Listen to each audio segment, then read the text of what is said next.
So so master time concluding లో yes. చెప్పుకున్నప్పుడు ఒకటి చెప్పుకున్నాం. అంటే కృష్ణుడు, వాళ్ళ సిస్టరు, తర్వాత అర్జునుడు ముగ్గురు వెళ్తారు. వెళ్తే యుద్ధం చేసినప్పుడు అతను ఆపోజిట్ గా ఉన్న ఒక అసురుడు ఒక గుహలో దాలిపోతాడు. గుహలో దారిపోతే అక్కడ ఒక ఒక అతను తపస్సు చేస్తూ ఉంటాడు. సో దానికి మనకి ఏ రకంగా అన్వేషించుకోవాలి అన్నది, అంటే ఎలా సంపర్కం ఎలా చేసుకోవాలి అన్న విషయం పైన మనం ఆఫ్టర్ ద క్లాస్ కొంచెం 5 minutes డిస్కషన్ చేసుకున్నాం. సో అదే ఒకసారి మళ్ళీ ఇంకోసారి చెప్పి మనం ఇవాళ క్లాస్ నుంచి మొదలు పెడతాం if possible. Yes yes. So అది ఏంటంటే కృష్ణుడు ఎవరు అంటే మనకి ఇక్కడ ఈ మహాభారతంలో కృష్ణుడు ఎవరు అంటే అన్ని తెలుసుకున్నవాడు. మనం కృష్ణ అనే పదానికి కృష్ణ అంటే కృ అంటే చేయడం.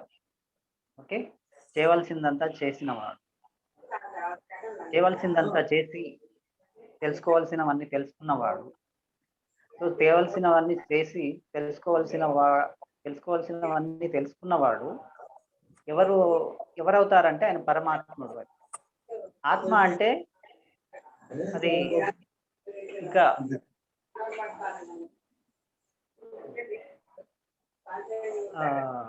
లర్నింగ్ స్టేజ్ లో ఉన్నది,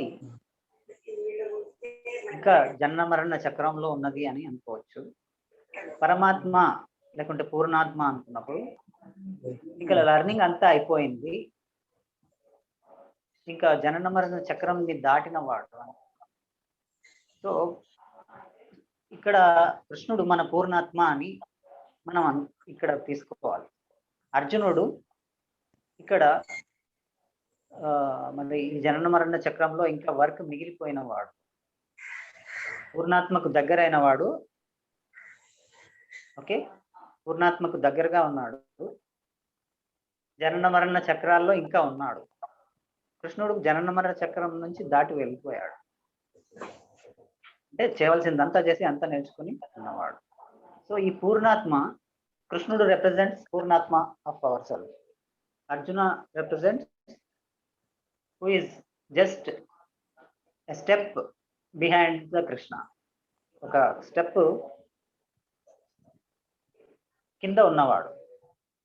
ఇంకా నెక్స్ట్ స్టెప్ లో కృష్ణుడు అర్జునుడు ఒకటైపోతారు. అంటే ఆ అర్జునుడు కూడా కృష్ణుడి స్థాయికి వెళ్తాడు.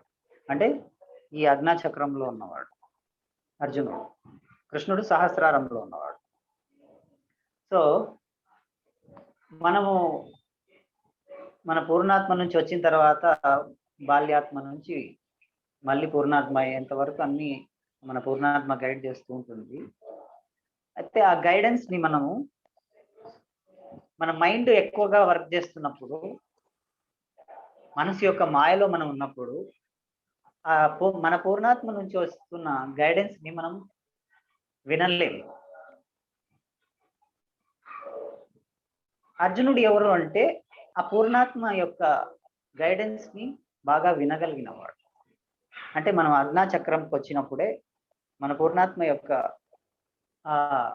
గైడెన్స్ ని ఆత్మావబోధ అంటారు, దాన్ని బాగా తీసుకోగలుగుతాం. సో కృష్ణుడు ఆ స్టేజ్ లో ఉన్నాడు, అర్జునుడు ఆ స్టేజ్ లో ఉన్నాడు, ఆత్మావబోధాన్ని బాగా తీసుకోగలిగింది. అర్జునుడు అంటేనే ఇంట్యూషన్. ఓకే, సో సుభద్ర అంటే ఎవరు అంటే ఆ పూర్ణాత్మ యొక్క, అంటే ఆ కృష్ణుడి యొక్క, మనకు మహాభారతంలో లేకుంటే భాగవతంలో ఆయన చెల్లెలు అని చెప్తారు. అంటే ఆయన చెల్లెలు అంటే ఆయన యొక్క శక్తి, ఆయన యొక్క మాయాశక్తి, ఆయన ప్రొటెక్టివ్ ఎనర్జీ, ఆయన ద్వారా లభించే ఒక రక్షణ శక్తి సుభద్ర అని మనకు పదంలోనే ఉంది. సుభద్ర అంటే అది భద్రతని ఇస్తుంది. ఎవరికి ఇస్తుంది? ఈ అర్జునుడిని కృష్ణుడు ఎవరికి పెళ్లి చేశాడు, ఎవరితో పెళ్లి చేశాడు సుభద్రకి అంటే అర్జునుడికి ఇచ్చి పెళ్లి చేశాడు. సుభద్ర అర్జునుడిని వరించింది. సో భద్రత అనేది అంటే మన పూర్ణాత్మ నుంచి పూర్ణాత్మకు తన నుంచి వెలువడిన అన్ని అంశాత్మలు ఈక్వలే. కానీ ఆ పూర్ణాత్మ నుంచి ఎవరికి భద్రత అందుతుంది? ఎవరికి భద్రత అందుతుంది అంటే ఇప్పుడు అందరు ఈక్వలే కృష్ణుడికి. దుర్యోధనుడు ఈక్వలే, మరి అందరూ ఈక్వలే. దుర్యోధనుడు ఈక్వలే, అర్జునుడు ఈక్వలే, అందరు ఈక్వలే. కానీ అంటే ఆ పరమాత్ముడికి అందరు ఈక్వలే. కానీ కృష్ణుడి రక్షణ ఎవరికి లభించింది అంటే అర్జునుడికి లభించింది. ఎందుకు అంటే ఆయన ఆత్మాభావ బోధనని వింటున్నాడు. కృష్ణుని ప్రతి మాటని ఆయన ఆర్డర్గా తీసుకుంటాడు. కృష్ణుడి ప్రతి మాటకు ఆయన శిరస్స వహిస్తాడు. మిగతా వాళ్ళు అలా వహించారు. దుర్యోధనుడు అలా వహించాడు. వాడు ఇంకా ఆ పూర్ణాత్మని ఇంకా అది గుర్తే పట్టలేదు. మన మైండ్ అంతా అహంకారంతో నిండి ఉంది.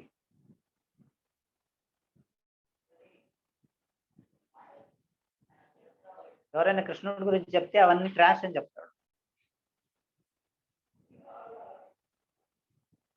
అంటే అహంకారం ఉన్న వాళ్ళు మరి ఆ భగవత్ తత్వాన్ని గుర్తు పట్టలేరు. ఆ భగవద్ తత్వం గురించి ఎవరైనా చెప్తే కూడా అదంతా ట్రాష్ అని చెప్తారు. సో అహంకారులు మరి అందరికీ ఆయన ఈక్వల్ గా ఇస్తున్నా అహంకారులు స్వీకరించలేరు.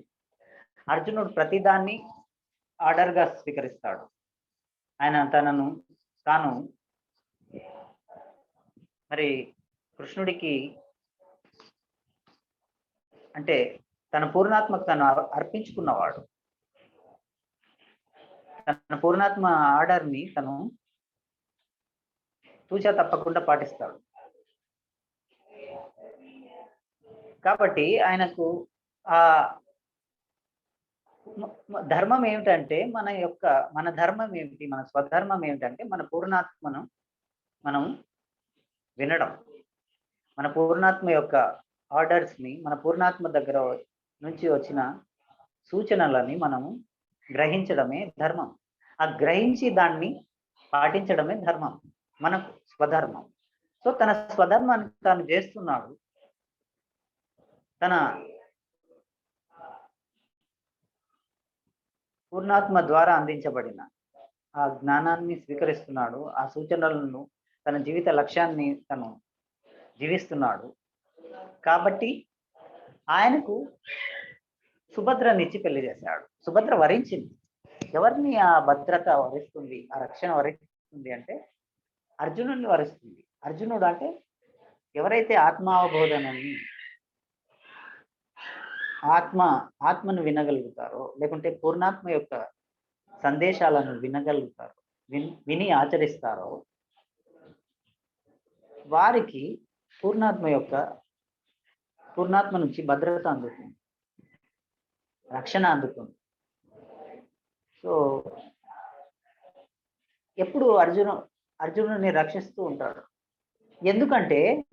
ఎందుకు అర్జునుని అంటే వీడు వినగలుగుతాడు కాబట్టి వీడు ధర్మాన్ని స్థాపించగలుగుతాడు.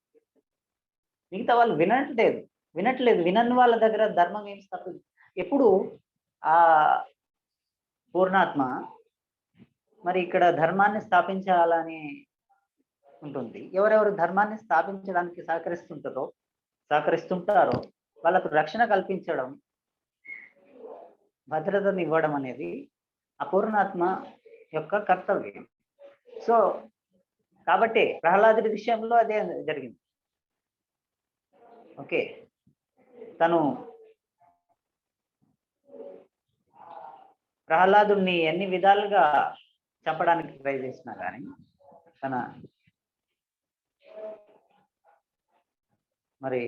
తన తండ్రి హిరణ్యకశ్యపుడు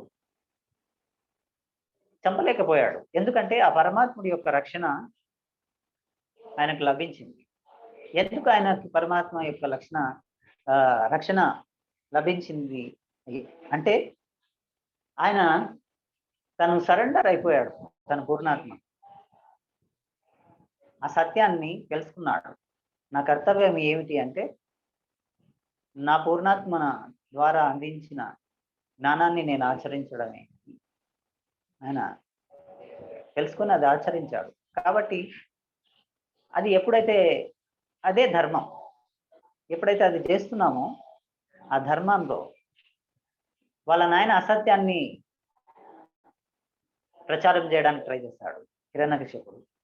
ప్రహ్లాదుడు అపూర్ణాత్మ ద్వారా అందించబడిన సత్యాన్ని చెప్పాడు వాళ్ళ నాయనకు వ్యతిరేకంగా. నువ్వు చెప్పేది అసత్యం, సత్యం ఇది అని ఆయన చెప్పాడు. సో అప్పుడు ఆ అసత్యం రకరకాల కష్టాలు పెట్టింది. రకరకాలుగా ఈ సత్యాన్ని ప్రబోధిస్తున్న ప్రహ్లాదుణ్ణి కష్టాలు పెట్టింది అని ఆ కష్టాలన్నింటి నుంచి రక్షించబడ్డాడు తన పూర్ణాత్మ ద్వారా. ప్రహ్లాదుడు ఆ పరమాత్ముడి ద్వారా రక్షించబడ్డాడు. అలాగే అర్జునుడు కూడా మరి ఆ ధర్మానికి నిలబడ్డాడు. సమాజంలో ధర్మ స్థాపన చేయడానికి నిలబడ్డాడు. తన పూర్ణాత్మను తను ఆశ్రయించాడు. సో ఎవరైతే పూర్ణాత్మను ఆశ్రయిస్తాడో వారికి రక్షణ కల్పించబడుతుంది పూర్ణాత్మ ద్వారా. అదే కృష్ణుడు మరి ఆ అర్జునుడికి సుభద్రని ఇచ్చి పెళ్లి చేయడం అంటే అదే అర్థం.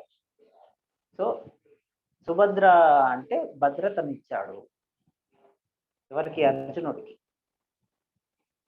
ఓకే, మన పూర్ణాత్మ మనకు భద్రతనిస్తుంది. ఎప్పుడు అంటే మన పూర్ణాత్మను మనం విని మనము ఆ సజెషన్స్ ని మనం ఆచరిస్తున్నప్పుడు మనకు మరి ఆ పూర్ణాత్మ ద్వారా మరి మాస్టర్లందరి ద్వారా మనకు రక్షణ అనేది ఉంది. సో అదే అన్నమాట. మనకు అర్జునుడు ఎన్నోసార్లు మహాభారతంలో చూసుకుంటే ఎన్నోసార్లు కాపాడబడ్డాడు.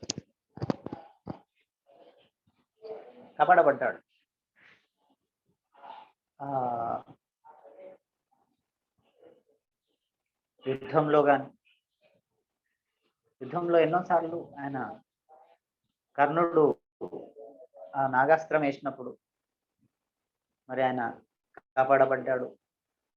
ఆ కృష్ణుడు అది గమనించి మరి ఆ రథాన్ని తొక్కిపెట్టి మళ్ళీ అది తప్పించడం. మళ్ళీ ఆయన అభిమన్యుడు చనిపోయినప్పుడు అర్జునుడు శపథం చేస్తాడు, నేను సూర్యాస్తమయమయ్యే లోపల అభిమన్యుడి చావుకు కారణమైన వాడిని నేను చంపేస్తాను, లేకపోతే నేనే అగ్ని ప్రవేశం చేసి మరి నేనే నా శరీరాన్ని వదిలేస్తాను అని శపథం చేస్తాడు. వాళ్ళందరూ ఆ ఒక్కరోజు మళ్ళీ జయద్రథుడిని అంటే అభిమన్యుడి చావుకు కారణమైన వాడు సైంధవుడు అంటారు. ఆయనని అర్జునుడి ముందుకు రాకుండా దాచిపెట్టగలిగితే అర్జునుని అర్జునుని ముందుకు రాకుండా దాచిపెట్టగలిగితే మళ్ళీ ఒకరోజు ఆపగలిగితే అర్జునుడిని ఆ రోజు సాయంత్రంకి ఆయన ఆత్మహత్య చేసుకుంటాడు. మరి సో యుద్ధం అక్కడికే ఎండ్ అయిపోతుంది. అర్జునుడు పోయిన తర్వాత ఇంకేముంది యుద్ధం. సో ఇంకా విజయానికి ఇంకా అడ్డే ఉండదు అనేది వాళ్ళ ప్లాన్. సో కట్టుదిట్టమైన ప్లాన్తో మరి అర్జునుడిని ఆపడానికి మరి ఆయనని సైంధవుడిని దాచిపెట్టి ఉంటారు. అర్జునుడు ఇంతమందిని ఛేదించుకుంటూ వచ్చేసరికి చాలా లేట్ అయిపోతుంది, సాయంత్రం అవుతుంది. ఇంకా కొద్దిగా అంటే సంధ్య వలడానికి కొద్ది సమయం ఉన్నప్పుడు ఇంకా ఇప్పుడు వాడంతకు వాడు వస్తే గానీ ఇదంతా ఇన్ని దాటుకుంటూ పోతే టైం అంతా అయిపోతుంది. సో కాబట్టి మనని రప్పించాలి అంటే ఏంటి అని అప్పుడు కృష్ణుడు తన యోగ శక్తి ద్వారా మరి ఆ వాతావరణాన్ని కల్పిస్తాడు. సూర్యాస్తమయమైన దాన్నే మనకు సూర్యుడు చక్రం అడ్డు వేసాడు సూర్యుడికి అని మనకు మహాభారతంలో చెప్పబడింది.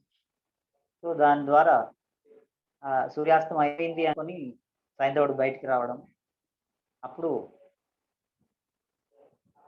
మళ్ళీ ఆ మబ్బుల్ని ఆయన మాయాశక్తి ద్వారా సృష్టించిన వాతావరణాన్ని మళ్ళీ క్లియర్ చేయడం, మళ్ళీ వెలుగు రావడం.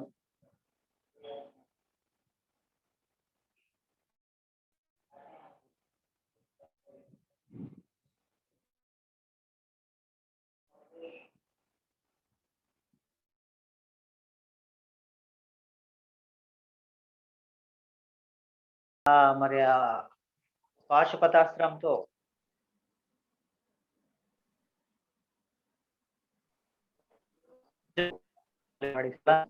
సైంధవుడి తలను మరి సైంధవుడి తండ్రి చేతుల్లో పడేటట్టు చేయడం.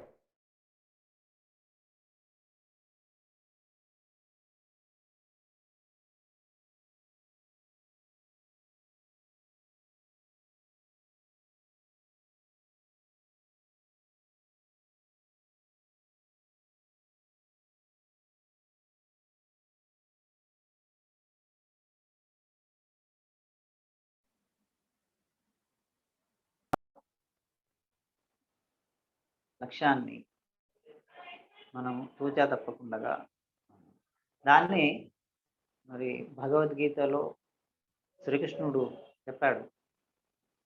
అనన్యాన్ చింతయంతో మాం ఏ జన పర్యుపాసతే తేషాం నిత్యాభియుక్తానాం యోగక్షేమం. అంటే ఎవరైతే అన్ని చింతలు వదిలిపెట్టి ధ్యానం చేస్తారో, అంటే ఎవరిని వారు ఉపాసించుకోవడం అంటే ఏ జన పర్యుపాసతే మాం ఏ జన పర్యుపాసతే అంటే నన్ను ఎవరైతే, నన్ను అంటే కృష్ణుడు ఎప్పుడు తనను తాను ఆత్మగా రిప్రజెంట్ చేస్తున్నాడు. కృష్ణుడిని అడిగినప్పుడు భగవద్గీతలో కృష్ణుడిని నువ్వెవరు, ఇన్ని విషయాలు చెప్తున్నావు, ఇంతకు నువ్వెవరు అసలు అని అర్జునుడు అడిగినప్పుడు అయం ఆత్మ గుడాకేశ అంటే నేను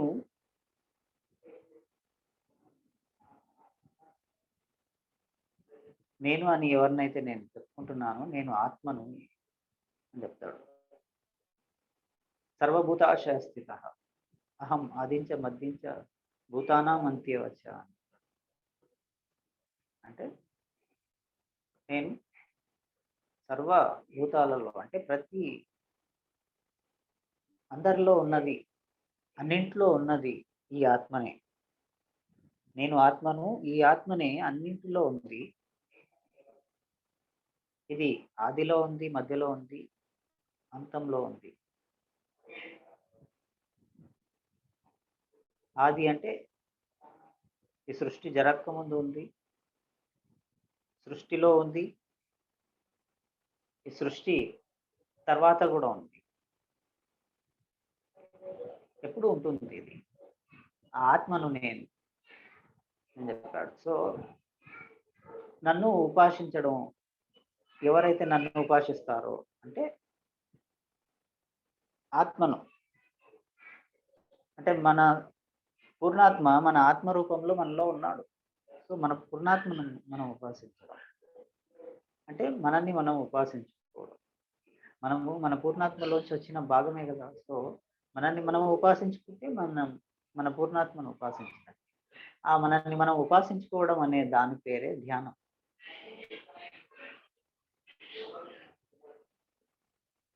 సో మనల్ని మనం ఉపాసించుకోవడం అంటే మన పూర్ణాత్మని వినడం అనే అర్థం.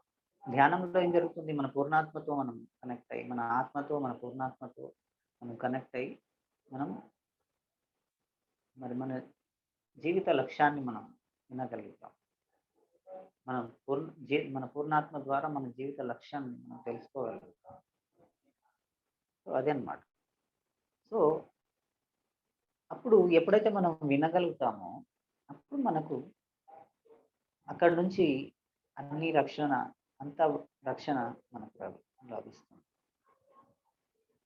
సో అది సుభద్ర అంటే ఒక పూర్ణాత్మ ఒక తన అంశాత్మకి ఇచ్చే రక్షణ.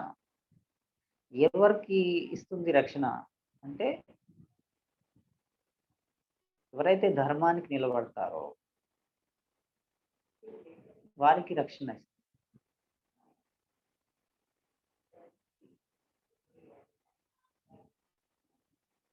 సో మిగతా వాళ్ళు వాళ్ళ కర్మకి వాళ్ళు వినట్లేదు కాబట్టి వాళ్ళ కర్మకి వాళ్ళ కర్మ ద్వారా వాళ్ళు ఆయా ఫలితాలు వాళ్ళు పొందుతూ ఉంటారు. సో అది కృష్ణుడు సుభద్ర ఆయనను వరించడం అంటే, కృష్ణుడి చెల్లెలు సుభద్ర అర్జునుడిని వరించడం అంటే, అర్జునుడు అజ్ఞాచక్రంలో ఉన్న పరమాత్ముడికి దగ్గరగా ఉన్న అంశాత్మ, పూర్ణాత్మ తత్వానికి ఒక స్టెప్ కింద ఉన్నవాడు. వాడికి పూర్తి రక్షణ అనేది ఎప్పుడు లభిస్తుంది ఆ పరమాత్ముడి ద్వారా. అదే సుభద్రని ఇచ్చి పెళ్లి చేయడం అంటే, కృష్ణుడి చెల్లెలు సుభద్రని సుభద్ర అంటే తన యోగ శక్తి, కృష్ణుడి యోగ శక్తియే సుభద్ర. సో తన యోగ శక్తితో తను మరి రక్షించడమే సుభద్రను అర్జునుడికి ఇచ్చి పెళ్లి చేయడం అంటే. సుభద్రనే తనను వరిస్తుంది అంటే ఆ పరమాత్ముడి యొక్క రక్షణ ఎవరిని వరిస్తుంది అంటే అర్జునుడిని వరిస్తుంది. అర్జునుడు అంటే ఎవరు అంటే ఇక్కడ నిర్మలత్వం, స్వచ్ఛత, ఎవరిలో అయితే స్వచ్ఛత ఉంటుందో అర్జునుడు అంటే స్వచ్ఛత.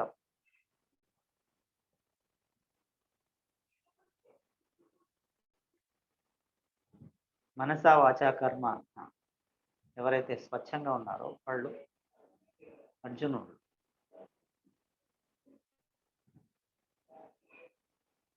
ఎవరైతే అపూర్ణాత్మను వినగలుగుతారో వాళ్ళు అర్జునుడు. సో అదన్నమాట. సో అది is it okay Srikanth?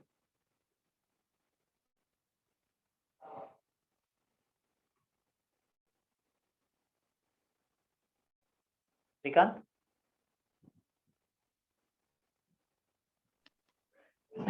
Kondareddy.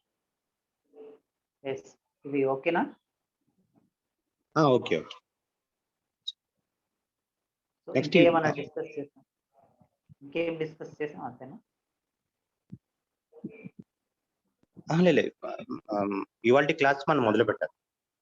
ఇప్పటిదాకా మనం లాస్ట్ దాన్ని చెప్పుకున్నాం. So now we can start with today's class. Yes.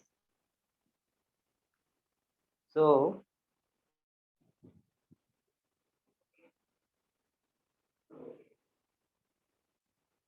ఇప్పుడు లాస్ట్ ఎపిసోడ్, లాస్ట్ పార్ట్లో మనం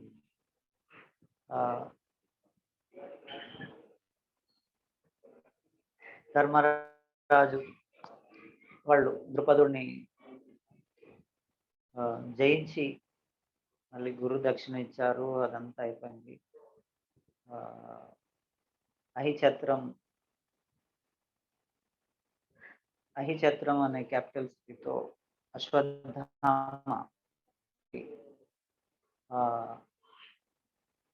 పాంచాలం నార్త్ పార్ట్ని, ఉత్తర భాగాన్ని వెళ్తున్నాడు, ద్రుపదుడు దక్షిణ భాగాన్ని వెళ్తున్నాడు. సో ఇది సో ఇప్పుడు ఉత్తర భాగము అంటే మన శరీరంలో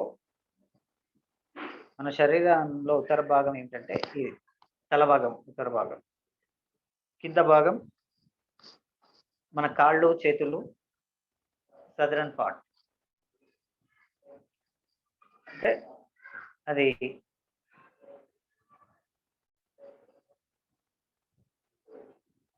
మన దక్షిణ పార్ట్ అన్నమాట. అంటే దక్షిణ వైపు ఎవరున్నారు అంటే కర్మక్షేత్రంలో ఎవరున్నారు అంటే కర్మేంద్రియాలతో ఎవరున్నారు అంటే మన దృక్పథుడు ఉన్నాడు. అంటే దృక్పథుడు అంటే 5 ఇంద్రియ శక్తులతో ఉన్నవాడు. దాన్ని ఆ శక్తిని ఇప్పుడు పంచుకున్నారు అన్నమాట. జ్ఞానం ఇక్కడ ఉత్తర భాగం అంటే జ్ఞానం వైపు ప్రయాణించడం. అందుకే ఉత్తరం వైపు అంటే జ్ఞానం వైపు ప్రయాణించడం, అవేర్నెస్ పెరగడం. దక్షిణం వైపు అంటే దాంతోపాటు పుణ్య కార్యక్రమాలు చేయడం. ద్రుపదుడు యజ్ఞసేన కొడుకు కదా, అంటే ఆయన ఎప్పుడు పుణ్య కార్యక్రమాలు. సో పుణ్య కార్యక్రమాలు ఒక పక్క చేస్తూ ఉన్నారు, ఒక పక్క ఇంతకుముందు పుణ్య కార్యక్రమాలు మాత్రమే చేశాడు ద్రుపదుడు. ఇప్పుడు అది డివైడ్ అయ్యి, అంటే మన సామర్థ్యం, ఆ గురువు తత్వం, ఆ సామర్థ్యం యొక్క కొలత. అంటే మన ద్రోణాచార్యుడు, మనలోని ద్రోణాచార్యుడు అడిగాడు, ఏంటి పుణ్యకర్మలు మాత్రమేనా, మరి జ్ఞానం వద్దా, జ్ఞానానికి నువ్వు వాటా ఇవ్వు అని అడిగాడు. సో మనలో కూడా ఆ తృష్ణ అనేది ఆ యొక్క ఆ ఎంతూజియాజం ఉంటుంది లోపల, ఆ యొక్క జీల్ అనేది ఉంటుంది లోపల. మనం ఒకే వైపు వెళ్తున్నప్పుడు మరి మన జీవిత లక్ష్యం జ్ఞానం కదా. సో అన్ని సుఖాలు ఉన్నా కానీ మనకు జ్ఞానం లేకపోతే మనలోని సామర్థ్యం చెప్తూ ఉంటుంది, ఇదే మాత్రమే కాదు జీవితం, నువ్వు జ్ఞానం పెంచుకోవాలి. అది చెప్పడమే మనకు లోపల అసంతృప్తి అనేది ఒకటి కలుగుతుంది. అన్ని ఉన్నా కానీ అసంతృప్తిగా ఎవరన్నా ఉన్నారంటే దానికి అర్థం ఏంటంటే నీలోని ద్రోణాచార్యుడు చెప్తున్నాడు, నువ్వు ఇంకా నేర్చుకోవాల్సింది ఉంది, నువ్వు జ్ఞానం పెంచుకోవాల్సి ఉంది, నీ చైతన్యాన్ని ఎక్స్పాండ్ చేసుకోవాల్సి ఉంది, నీ అవేర్నెస్ని పెంచుకోవాల్సి ఉంది అని చెప్పడం. సో దాని ద్వారానే మనం ఆత్మజ్ఞానం వైపు ప్రయాణం చేస్తాం. సో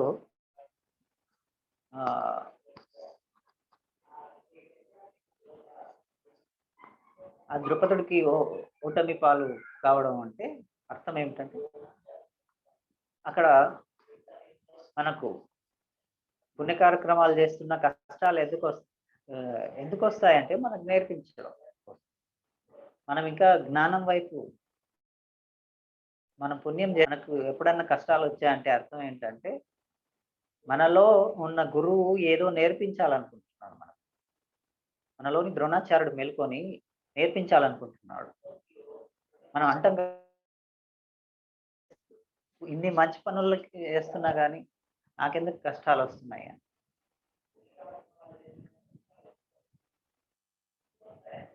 అంటే నీకెందుకు కష్టాలు వస్తున్నాయంటే నువ్వు జ్ఞానం పెంచుకోవట్లేదు. పుణ్యం చేస్తూ పోతే సరిపోదు. పుణ్యం వల్ల భోగాలు వస్తాయి, భోగాలు కూడా నిన్ను బంధిస్తాయి, భోగాలు కూడా నేను సత్యం తెలుసుకోకుండా ఆపేస్తాయి. కాబట్టి మధ్యలో మనలోని నేర్పించే తత్వం మేల్కొని నీకు అపజయాలని ఇస్తుంది, కష్టాలను ఇస్తుంది, ఇచ్చి నిన్ను జ్ఞానం వైపు అవేర్నెస్ వైపు నడిపిస్తుంది. అదే అక్కడ మరి పాండవుల ద్వారా ద్రుపదుడు ఓడించబడడం అనేది ఆ మరి అహిచత్రం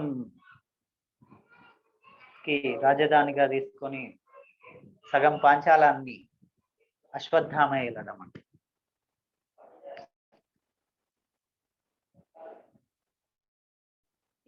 అశ్వత్థామ అంటే ఇక్కడ అవేర్నెస్. అశ్వత్థామ కూడా ఇంద్రియాల యొక్క అంశం.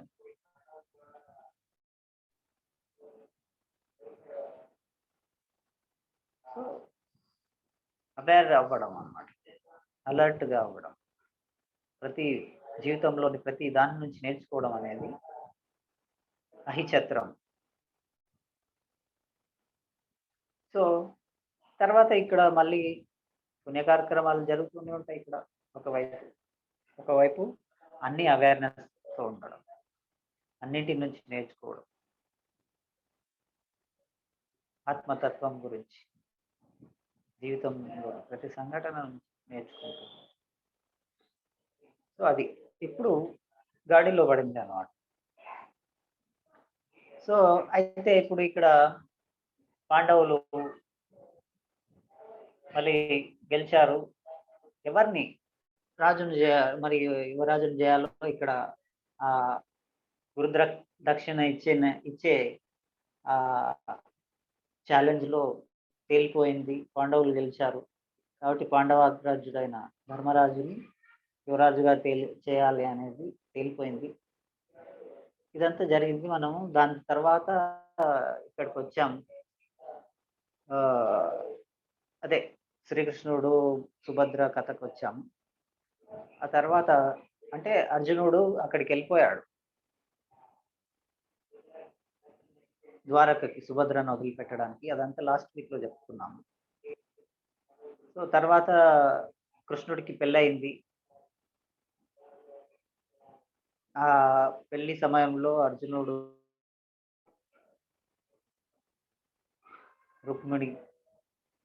రుక్మిణిని తీసుకురావడంలో మళ్ళీ దానికి చెప్పుకున్నాం లాస్ట్ వీక్. రుక్మిణి అంటే ముక్తి అని. ఓకే, మరి శిశుపాలుడు అంటే ఇమ్మెచ్యూర్డ్ గా ఉండి విమర్శిస్తున్నాం. మాస్టర్ విమర్శ.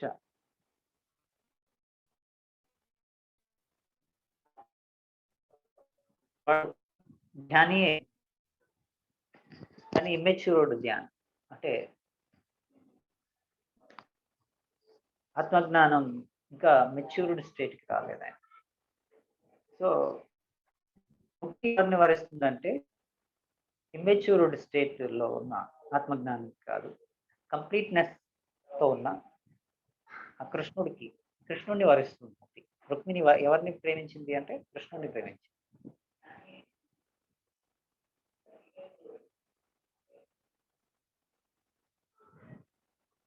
ఓకే, శిశుపాలునికి ఇవ్వాలని వాళ్ళ అన్న అనుకున్నాడు రుక్మ. ఓకే, సో కానీ రుక్మిణి ప్రేమించింది కృష్ణుడిని. అంటే ముక్తి ఎప్పుడు ఎవరిని ప్రేమిస్తుంది, ఎవరిని వరిస్తుంది ముక్తి అంటే కృష్ణుడిని ప్రేమిస్తుంది. అంటే చేయవలసిందంతా చేసిన వాడు, కంప్లీట్నెస్ ని, పరిపక్వమైన జ్ఞానిని ముక్తి వరిస్తుంది. అది. సో రుక్మిణి పెళ్లి వివాహమైంది. తర్వాత అంటే ఇంకా ఇప్పుడు అర్జునుడు ద్వారకలో ఉన్నాడు. ఓకే, సో ఇక్కడ కురు రాజ్యంలో హస్తినాపురంలో ఏం జరుగుతుంది అంటే ఆయన మన ధర్మరాజు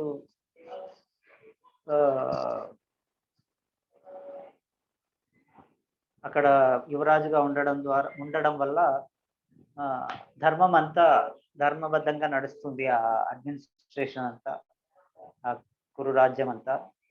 తద్వారా అంతా అక్కడ మంచి వర్షాలు బాగా కురవడం, అంతా సకల సంపద పెరగడం, మళ్ళీ ప్రజలందరూ హర్షించడం, యువరాజు యొక్క పనితీరుపై హర్షం వ్యక్తం చేయడం. సో ధర్మం వెలువరిస్తున్నప్పుడు ఆ రాజ్యం సుభిక్షంగా ఉంటుంది. సో అయితే దుర్యోధనుడు వాళ్ళు ఇక్కడ ఏం చేస్తున్నారు మరి అంటే ఎలాగైనా వీడిని తనంతట తాను వదిలేసిపోయేటట్టు చేయాలి. వాడికి ఇంకా అది కోరిక తీరలేదు కదా. సో వదిలేసేటట్టు ఈ శకుని దుర్యోధనుడు వీళ్ళంతా ఉన్నారు. ధనరాజు తనంతటను వదిలేసి మరి ఆ రోజు పదవి తనకు అప్పచెప్పాలి అన్నట్టు వాళ్ళు ప్లాన్ చేసుకున్నారు. సో అలా చేయాలంటే ధర్మరాజు డిస్టర్బ్ అవ్వాలి. ధర్మరాజు డిస్టర్బ్ అవ్వాలంటే ఆ వాళ్ళ తాత భీష్ముడిని అవమానపరుస్తూ ఉండాలి. భీష్ముడిని అవమానపరుస్తూ ఉంటే ధర్మరాజు డిస్టర్బ్ అవుతాడు. ఎందుకంటే ధర్మరాజుకి వాళ్ళ తాత మీద గౌరవం, ప్రేమ ఇవన్నీ ఉన్నాయి. సో అలా డిస్టర్బ్ అవ్వాలి అంటే ఈయనని ఎవరిని భీష్ముడిని అవమానిస్తూ ఉండాలి. సో అలా అవమానించడం కోసం వాడు ఒక ప్లాన్ చేస్తారు. ఏంటి అంటే వాళ్ళ చెల్లెలు పెళ్లి, దుశ్శల పెళ్లి, అంటే దుర్యోధనుడి యొక్క చెల్లెలు దుశ్శల. ఆ దుశ్శల పెళ్లి వాళ్ళ కురు రాజ్యానికి శత్రు రాజ్యమైన సింధు రాజ్యం. ఆ సింధు రాజు పేరు సైంధవుడు.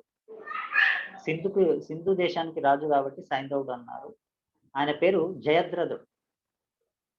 ఎవరు? ఆ సైంధవుని పేరు జయద్రథుడు. సింధు దేశానికి రాజు కాబట్టి సైంధవుడు అన్నారు. సో సైంధవుడికి ఇచ్చి పెళ్లి చేయాలి అని ప్రపోజల్ తీసుకొస్తాడు.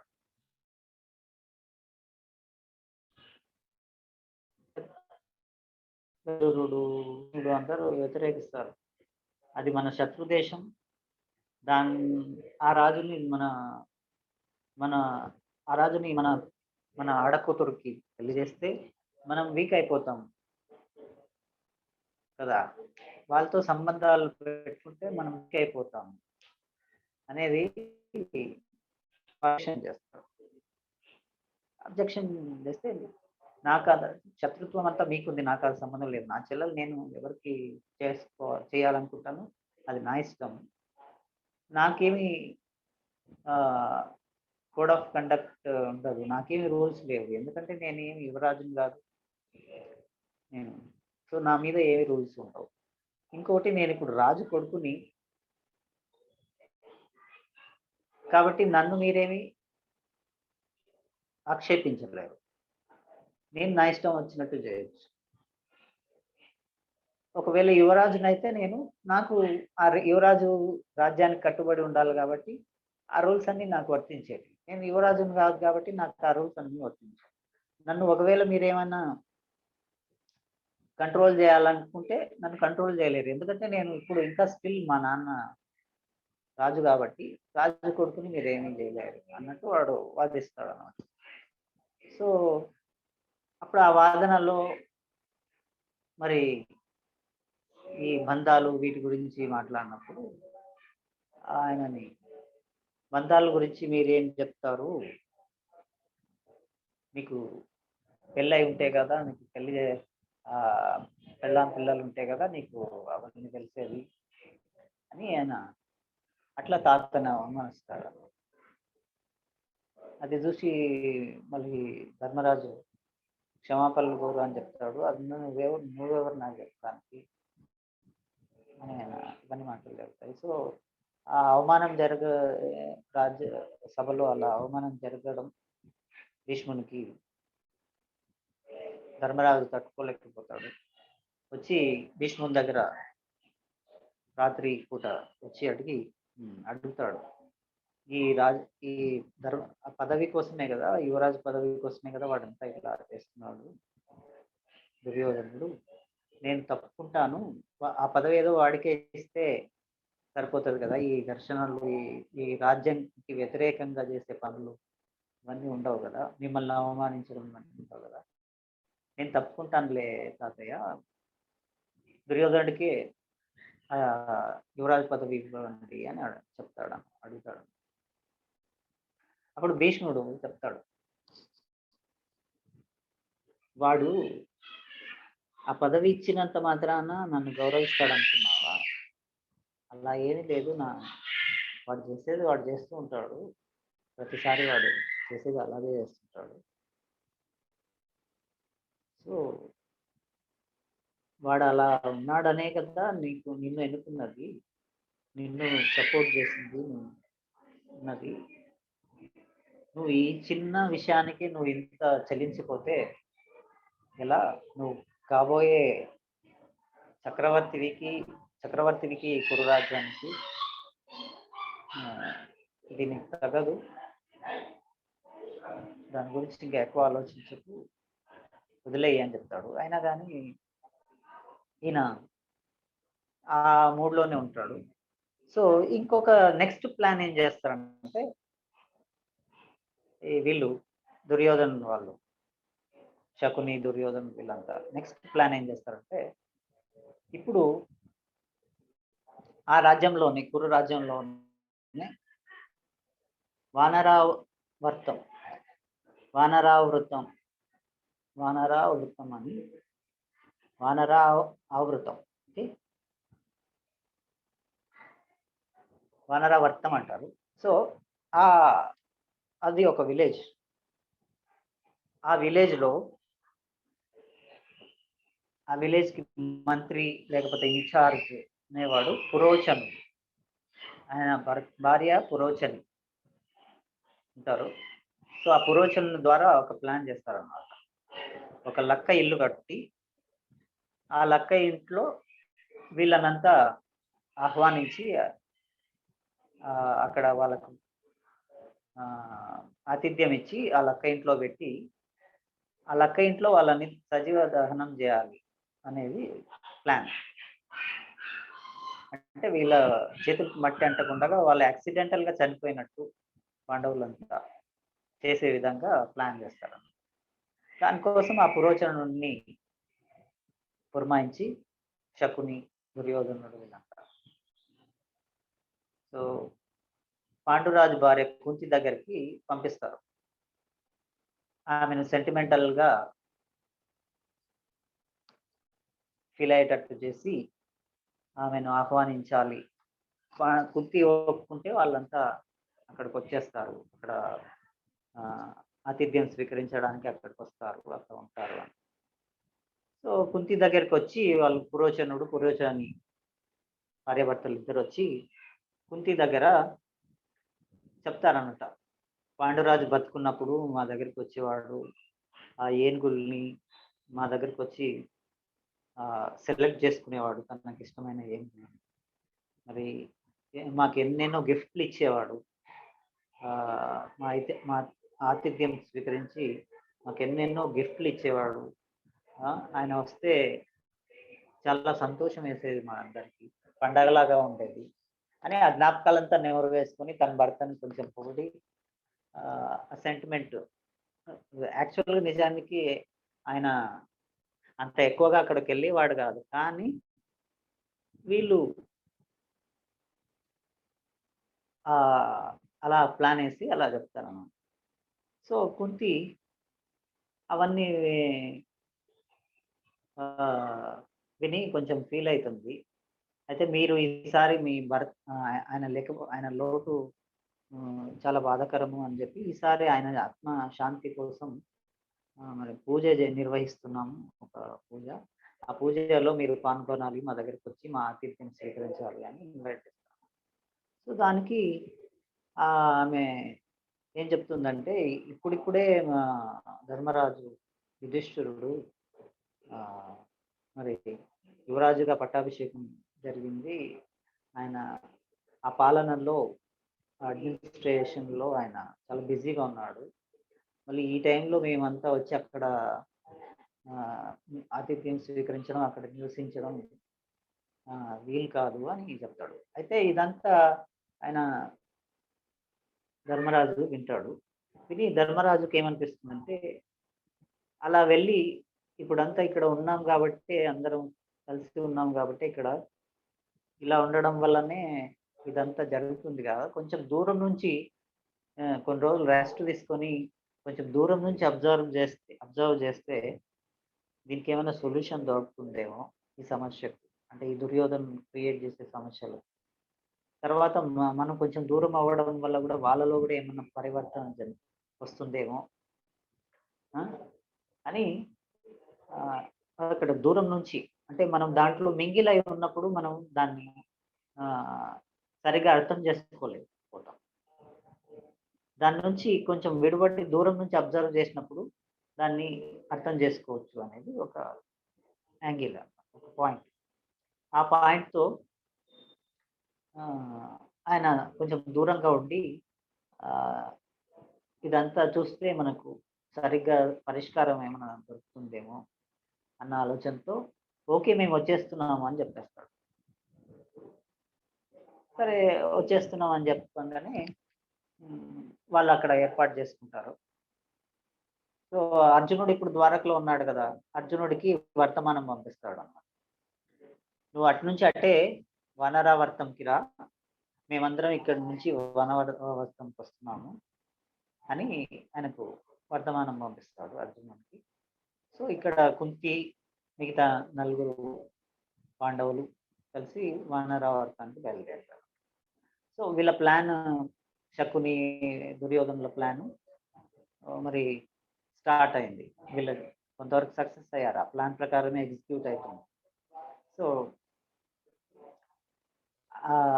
సో వీళ్ళు అయితే ఆ లక్క ఇంటికి వెళ్ళడం ఈ ప్లాన్ అంతా వీరికి ఎవరికి కర్ణునికి తెలుసు. కర్ణునికి తెలిసి బాధ పడుతూ ఉంటాడు. ఎందుకు అంటే కుంతి తన తల్లి అని తెలియకపోయినా కుంతీదేవి అంటే తనకు ఒక చిన్నప్పటి నుంచి ఒక రకమైన అభిమానం, ఆ ఫీలింగ్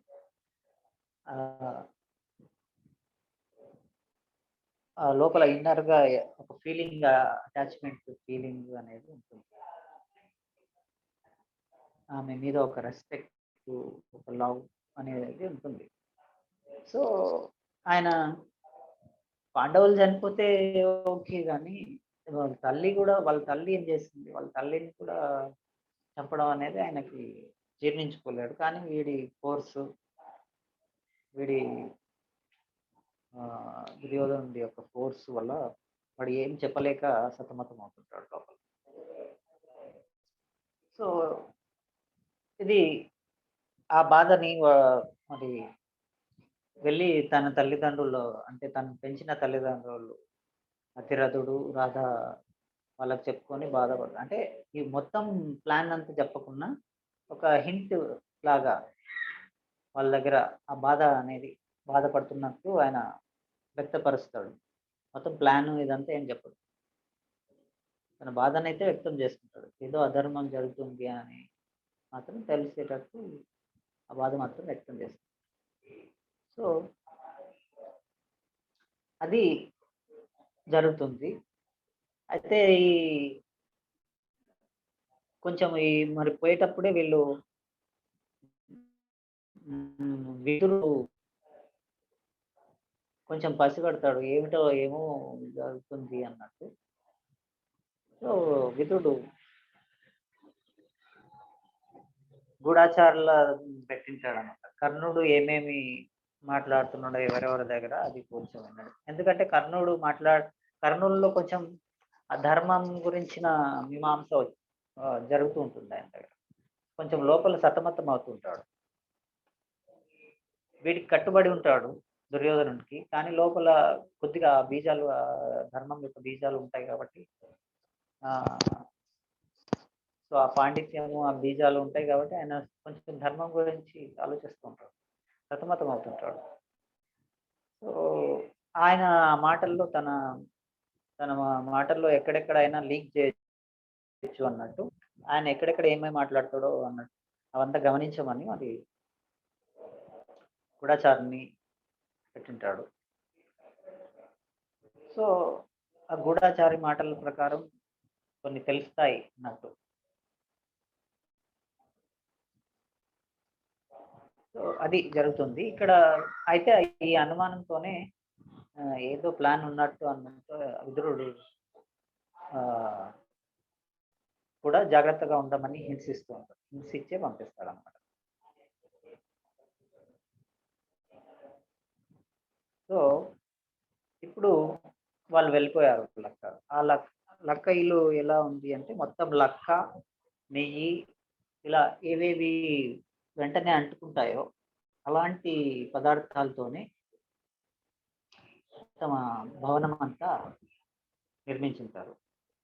సో వీళ్ళు ఇక్కడ నుంచి హస్తినాపురం నుంచి వాళ్ళు వనరావర్తానికి వెళ్ళారు. అక్కడ నుంచి ద్వారక నుంచి అర్జునుడు వనరావర్తానికి వెళ్ళాడు. అక్కడ అందరూ కలిసి అక్కడ ఉన్నారు.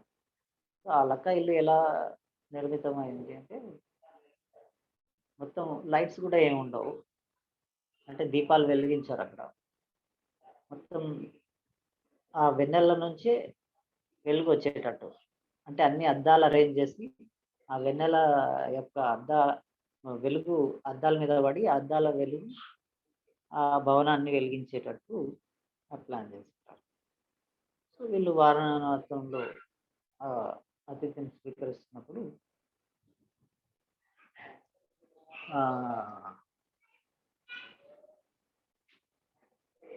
ఒకరోజు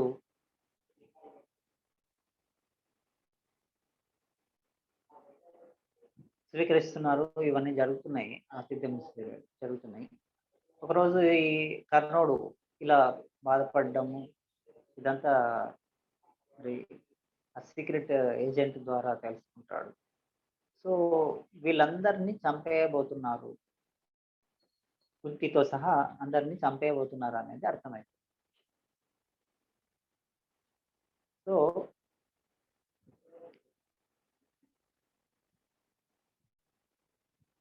ఎవరికి? విదురుడికి అర్థమవుతుంది. ఈ విషయాన్ని విదురుడు భీష్ముడికి చెప్తాడు. ఇలా ఏదో కుట్రవన్నారు వాళ్ళని అందరినీ చంపేయడానికి అని. సో అంతకుముందే విదురుడు ఒకసారి ధాన్యపు సంచిని వాళ్ళ కోసం పంపించుంటాడు. ఆ ధాన్యపు సంచిలో ఒక ఎలుకను పెట్టి పంపించుంటాడు.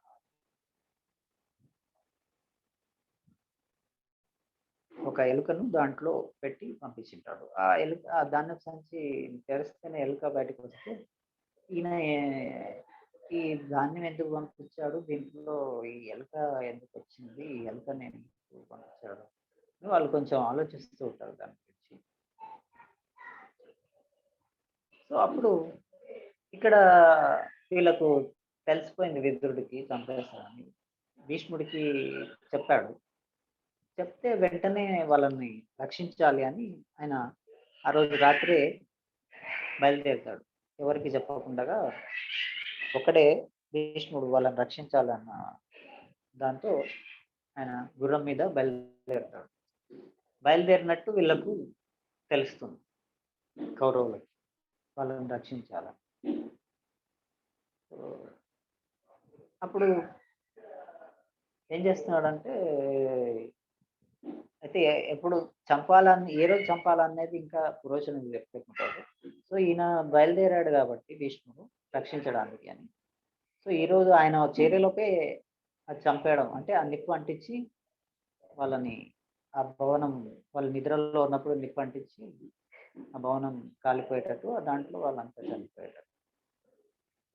సో అట్లా ప్లాన్ చేసింటారు. అయితే ఈరోజే ఈయన రక్షించడానికి వస్తున్నాడు కాబట్టి ఈయన చేరే లోపలే వాళ్ళని చంపేయాలి అని అనుకున్నాం.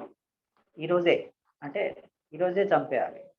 ఓకే, ఈరోజు కాకుంటే ఆయన ఆల్రెడీ అక్కడికి వెళ్ళిపోతే ఇంకా ఆయన వాళ్ళని వాపస్ తీసుకొని వస్తాడు, లేకుంటే ఆయన రక్షిస్తాడు. కాబట్టి ఈరోజు రాత్రికే చంపేసేటట్టు ఎగ్జిక్యూట్ చేయాలి అన్నప్పుడు మరి ఆ వర్తమానం ఎలా పంపించాలి, అంత ఫాస్ట్గా ఎలా అవుతుంది అనుకున్నప్పుడు శకుని యొక్క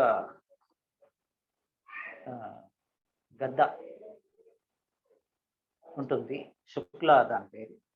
సో శకుని యొక్క గద్ద ద్వారా వర్తమానం పంపిస్తారు. అది ఎగురుకుంటూ పోతుంది కదా, ఫాస్ట్గా వెళ్తుంది. సో దానికి రోడ్లు అవసరం లేదు, స్ట్రైట్గా వెళ్ళిపోతుంది. ఓకే, కాబట్టి రోడ్లు అంటే క్రాస్గా ఉండి లాంగ్ లెంత్, అది స్ట్రైట్గా వెళ్తుంది. సో గద్దకు వర్తమానం ఇచ్చి, గద్ద ద్వారా వర్తమానం ఇచ్చి పురోచనం పంపిస్తారు. సో ఆ వర్తమానం తీసుకొని ఈరోజు రాత్రికి చంపేయాలని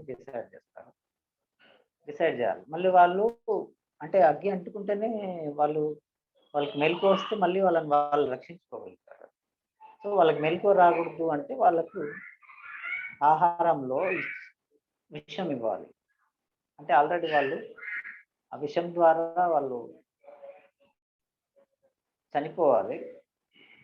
తర్వాత వాళ్ళ శవాలు వాళ్ళ విషం ద్వారా చనిపోయినట్టు కాకుండా యాక్సిడెంటల్‌గా అగ్నికి ఆహుతైనట్టు ఇలా ఆ భవనం కాలిపోయినట్టు అన్నట్టు వాళ్ళు ప్లాన్ చేస్తారన్నమాట. సో ఆ రోజు ఆహారంలో విషం కలుపుతారు. ఆ విషం పెట్టిన అన్నంని ఫస్ట్ దేవుడు క్షీరాన్నంలో అంటే పాల అన్నంలో విషం కలిపింటారు. మిగతా వాటిల్లో కలపలేదు. పాల అన్నంలో కలిపింటారు. సో అందరికన్నా అందరూ వచ్చి కూర్చున్న లోపలే భీముడు ఫస్ట్ భోంచేస్తాడు. భీముడికి ఆహారం అంటే ఇష్టం కాబట్టి ఫస్ట్ ఆ క్షీరాన్నాన్ని మాత్రం తింటాడు. అందరితో పాటు మిగతాది తిన్నాం, క్షీరాన్నం ఫస్ట్ టేస్ట్ చేద్దామని విషం కలిపిన క్షీరాన్నాన్ని భీముడు తింటాడు. అయితే కొద్దిగా ఈ ఎలుకని కూడా వాళ్ళు పట్టుకుంటారు కాబట్టి ఆ ఎలుకని విదురుడు పంపించిన ఎలుకని వాళ్ళు మంచిగా చూసుకుంటూ ఉంటారు. ఆ ఎలుకకి విషం అంటే క్షీరాన్నంలో విషం ఉందని తెలియక అన్నం ఫస్ట్ నకులుడు వాళ్ళు పెట్టింటారు. పెట్టగానే అది తిని చచ్చిపోయింటారు. అది చూసి వాళ్ళకి రియలైజ్ అవుతారు ఈ అన్నంలో ఆహారంలో విషం ఉంది అని. అయితే ఈలోపు వాళ్ళకు ఇంకొకటి కూడా తెలుస్తుంది ఏంటంటే ఇదంతా లక్కతో నిర్మించడం వల్ల అది నిప్పు పడంగానే అంటుకుంటుంది అని వాళ్ళకు అక్కడ తెలిసిపోతుంది. అంటే ఎక్కడో దీపం తగలడము అలా జరిగి అది కరిగిపోవడం, లక్క కరుగుతుంది కదా, అది కరగడం అదంతా జరుగుతుంది. సో తెలుసుకుంటారు ఇదంతా లక్కతో ఇదంతా ప్లాన్ చేశారు. అంటే ఒకవేళ అంటుకుంటే అర్జునుడి ఒక బాణంతో వర్షం కురిపించగలడు, ఆర్పేయగలడు కదా. మళ్ళీ ఏ విధంగా వాళ్ళు అంటిస్తే చచ్చిపోతారు అనుకున్నాడు అని అనుకున్నప్పుడు ఈ ఎలక చనిపోయినది తెలుసు. ఎలక చనిపోయింది తెలిస్తే అంటే ఫస్ట్ మనకు విషం పెట్టి మనము ఆ విషంతో మనము చనిపోయిన దశలో ఉంటే అప్పుడు మనకి ఈ లక్క ఇల్లుని అంటిస్తే బూడిదైపోతాం. సో అందరికీ యాక్సిడెంటల్గా బూడిదైపోయినట్టు తెలుస్తుంది విషంతో కాదు అన్నది వాళ్ళ ప్లాన్ అన్నట్టు వాళ్ళు గ్రహిస్తారు. సో ఈలోపే భీముడు అక్కడ తిని ఉంటాడు. సో పోయి ఆపే లోపలే కొంచెం తిని ఉంటాడు, మిగతా వాళ్ళు అలర్ట్ అయిపోతారు. సో అయితే భీముడికి ఏం కాదు, విషం తిన్నా కానీ భీముడికి ఏమి కాదు, అంత స్ట్రాంగ్ బాడీ అన్నమాట, విషం ఎక్కదు. సో ఆయన చిన్నప్పుడు విషం పెట్టినప్పుడే ఆయన చనిపోలేదు. అప్పుడు అక్కడ నాగలోకంలో కూడా ఆయనకు అదే ఆ శక్తినిచ్చారు, ఏ విషయం నిన్నేం చేయదు అని చెప్పారు. సో అదంతా తెలుసు కదా. సో దాని తర్వాత ఇప్పుడు మిగతా వాళ్ళు తినకుండా అలర్ట్ అయిపోయారు. సో ఇప్పుడు ఇక్కడ గద్ద ద్వారా శుక్ల ద్వారా వర్తమానం వచ్చింది, ఈరోజు రాత్రికి అనిపించాలి అని అనుకున్నారు. సో వీళ్ళు తెలుసుకున్నారని వీళ్ళకు కూడా తెలిసిపోయింది పాండవులకు అన్నట్టు తెలుసుకున్నాగానే వెంటనే వాళ్ళు భయపడిపోయి వెంటనే అంటించేసి పారిపోదామని అనుకుంటారు. అంటించేస్తారు. సో ఆ లక్క ఇల్లంతా కాలిపోతుంది. సో వీళ్ళు రక్షించుకుంటూ వీళ్ళు ఏం చేస్తారు, అక్కడ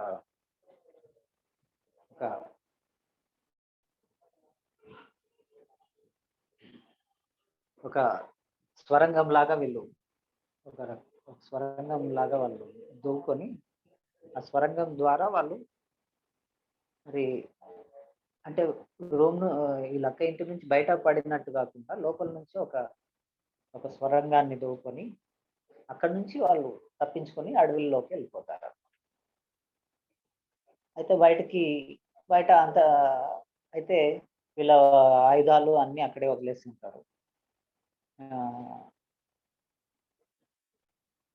అయితే అక్కడున్న ఒక ఒక 5 మంది తర్వాత ఒక ఆడాయన ఉంటారక్కడ. వాళ్ళు అంతా కాలిపోతారన్నమాట దాంట్లో. సో, ఆ శవాల్ని అంటే వేరే బయట నుంచి వచ్చిన వాళ్ళు కాలిపోవడం వల్ల ఈలోపు భీష్ముడొస్తాడు. భీష్ముడొచ్చి ఆయన వరుణాస్త్రం వేసి కాలిపోతున్న భవనాన్ని ఆర్పేస్తారు. అయితే ఈలోపు అంతా కాలిపోయి ఉంటుంది. ఆయనకు ఆ శవాలు 5 మంది యువకులు, ఒక ఆమె కాలిపోయినట్టు ఆయనకు అనిపిస్తుంది. సో, వీళ్ళంతా వీళ్ళే పాండవులే అనుకుంటారు. సో, దాంతో పాటు ఆ బాణాలు అక్కడ అంటే వాళ్ళ శస్త్రాలు అవన్నీ అక్కడే ఉంటాయి కాబట్టి అర్జునుడి గాంధీవం ఇదంతా వాళ్ళ అస్త్రశస్త్రాలన్నీ అక్కడే ఉంటాయి కాబట్టి వీళ్ళంతా అవన్నీ కాలిపోయి ఉన్న స్థితిలో ఉంటే వీళ్ళే చనిపోయారు అని అనుకుంటారు. సో, అయితే వీళ్ళు ఇలా ఆ భవనం నుంచి తప్పించుకొని స్వరంగం ద్వారా వీళ్ళు అడవిలోకి వచ్చేస్తారు. సో, ఈ అడవిలోకి వచ్చి చేస్తారు. సో, ఇది వనరావృతం అనే స్టోరీ. సో, అయితే దీని వెనుక ఏమిటి అంటే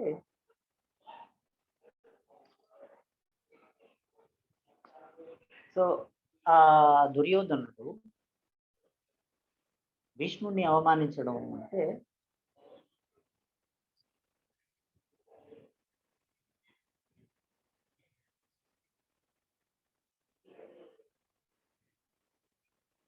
భీష్ముడిని అవమానించడం దుర్యోధనుడు అంటే ఏమిటి అర్థం అంటే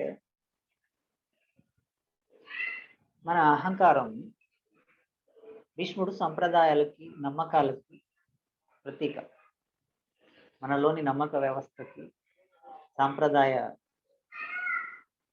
పద్ధతులకు. సంప్రదాయం అంటే గతం నుంచి వచ్చిన ఒక నమ్మక వ్యవస్థ సంప్రదాయం. సో, ఆ సాంప్రదాయ వ్యవస్థని అవమానిస్తుంది మన అహంకారం.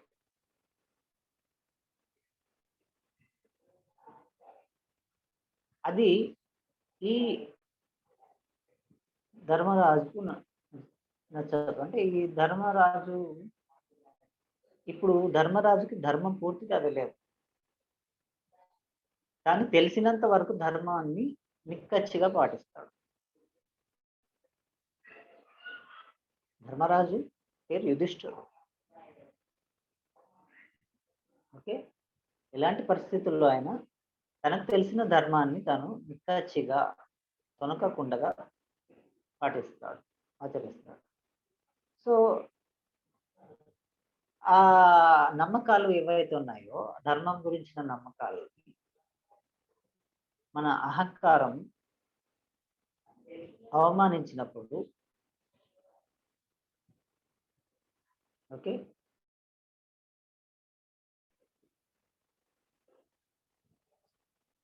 యుధిష్ఠిరుడు అంటే మనలోని స్థిరత్వం అనేది, యుధిష్ఠిరుడు అంటే స్థిరత్వం.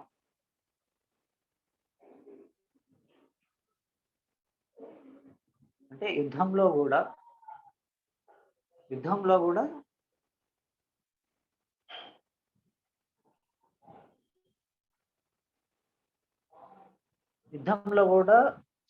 చలించని వాడు, స్థిరత్వాన్ని కోల్పోనివాడు అని యుధిష్ఠిరుడు. యుధిష్ఠిరుడు అంటే న్యాయానికి, ఆ స్థిరత్వానికి, ధర్మానికి ప్రతీక. సో, ఇక్కడ ఇంకా ఈ ధర్మ స్థాపన తెలియదు. ఇప్పుడు ఎవరికి ఇంకా ధర్మం తెలియదు. ఒక కృష్ణుడికి ధర్మం యొక్క పూర్తి స్వరూపం అనేది తెలుసు.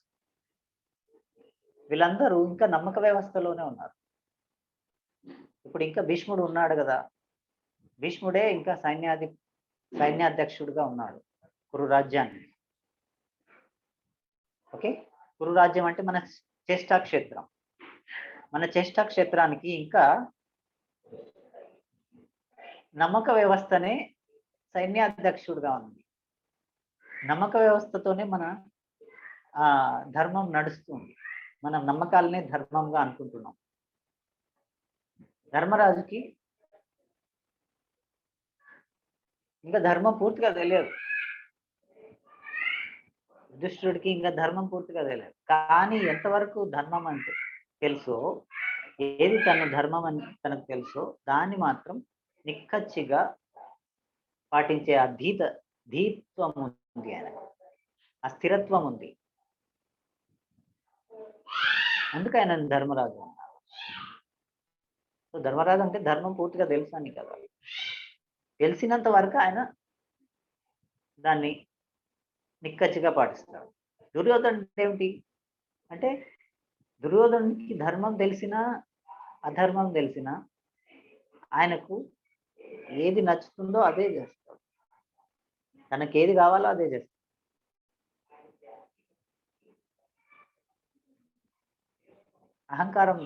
తన అహంకారం దేనికి సాటిస్ఫై అవుతుందో అదే చేస్తాడు. ధర్మం తెలుసు, అధర్మము తెలుసు, కానీ అధర్మమే చేస్తా అంటాడు. ఎందుకంటే అధర్మము తనకి సాటిస్ఫాక్షన్, అంటే ఆయన ఏది సాటిస్ఫాక్షన్ వస్తుందో అదే చేస్తాడు. ధర్మమా అధర్మమా ఆయనకు సంబంధం లేదు.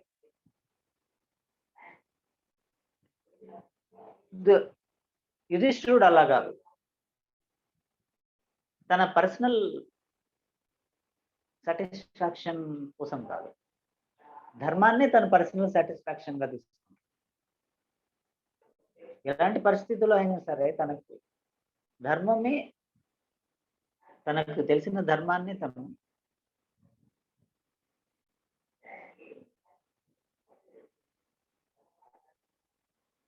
పాటిస్తాడు, తనకి ఇష్టం ఉన్నా లేకున్నా. అంటే ధర్మానికి ధీగా నిలబడతాడు.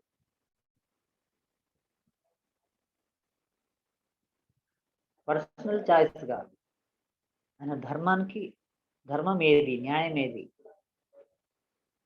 దానికి నిలబడతాడు. సో ఈ భీష్ముడిని అవమానించడము అంటే ఆ సంప్రదాయాలని అవమానించడం అని.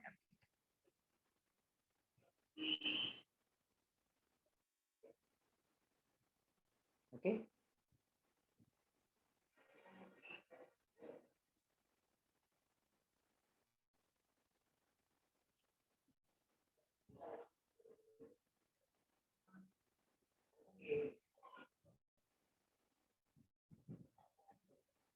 సో అలా అవమానించినప్పుడు ఈయన ఏదైతే తన ధర్మం అనుకుంటున్నాడో దాన్ని అవమానించినప్పుడు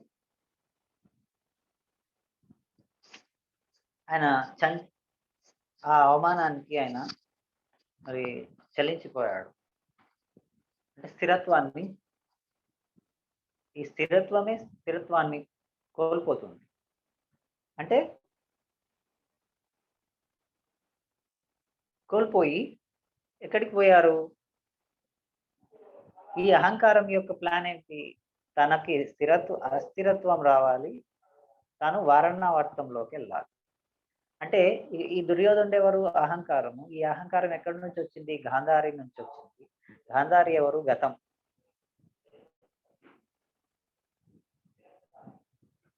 గాంధారి ఎవరు? గాంధారి ధృతరాష్ట్రుడు గతం యొక్క చెడు కర్మలు. ఓకే,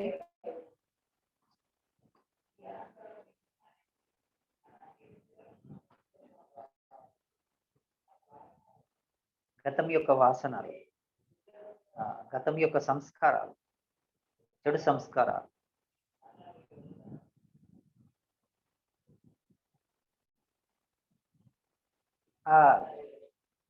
చెడు సంస్కారాలు వల్ల ఏమవుతుంది? కుబుద్ధి ఉంది. అంటే ఆ శకుని ఏమిటి? కన్నింగ్నెస్ ఉంది. ఆ కన్నింగ్నెస్ ని వింటుంది. అంటే కుతంత్రాలు పన్నుతుంది. దేనికి? ఇక్కడ ధర్మం ఉండకూడదు. ధర్మం ఉండకూడదు అంటే మన యొక్క నమ్మక వ్యవస్థని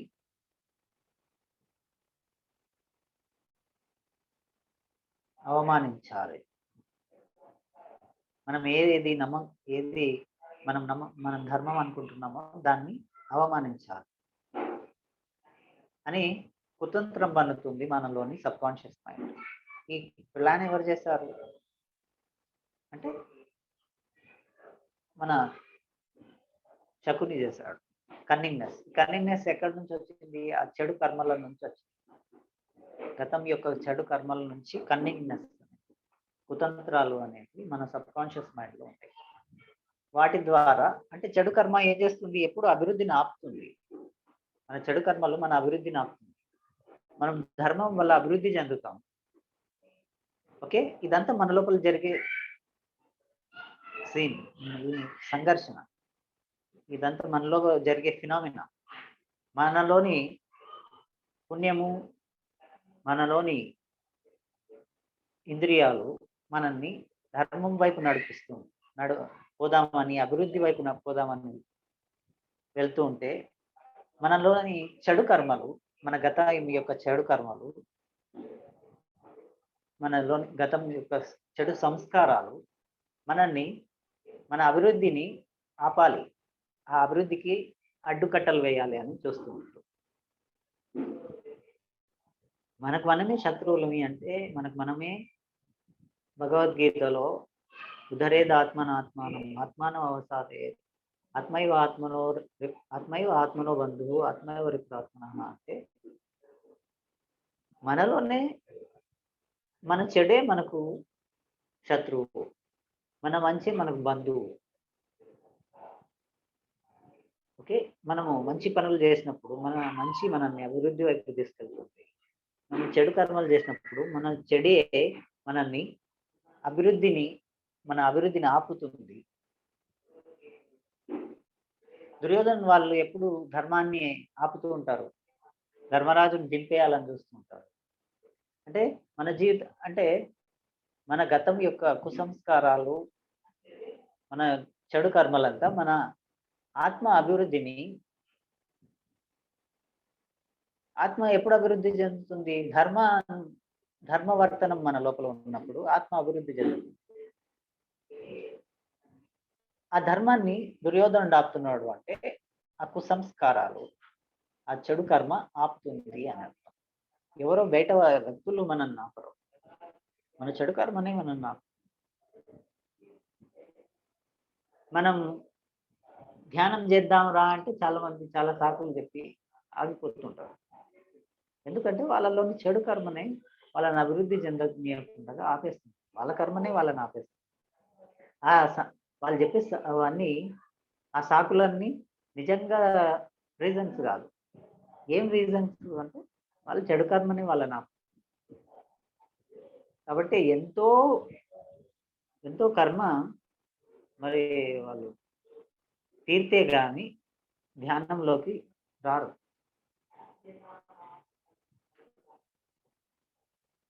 ఎవరైనా ధ్యానంలోకి రాలేకపోతున్నారంటే వాళ్ళ కర్మ వాళ్ళని అన్ని ఉపయోగాలున్న ధ్యానాన్ని, జీవితానికి అద్భుతమైన వరమైన ధ్యానాన్ని ఎందుకు అందరూ స్వీకరించలేకపోతున్నారంటే వాళ్ళ కర్మలే వాళ్ళకి అడ్డుపడుతున్నాయి. అది అహంకారం రూపంలో కావచ్చు, అది వారి మితిమీర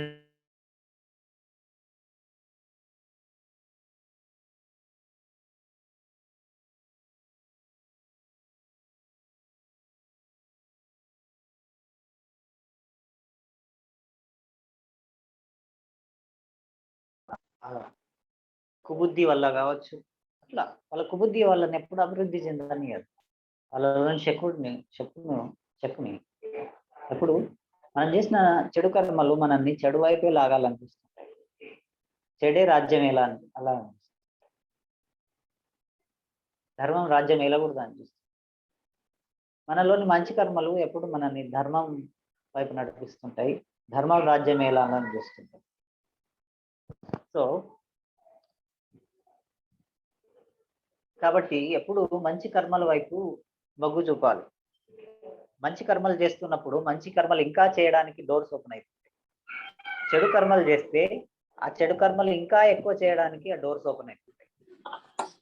మనం ఏం చేస్తూ ఉంటామో అవి ఇంకా అలాంటి సేమ్ ఫ్రీక్వెన్సీ ఉన్న సంఘటనలు మన జీవితంలోకి ఆకర్షించబడుతుంటాయి.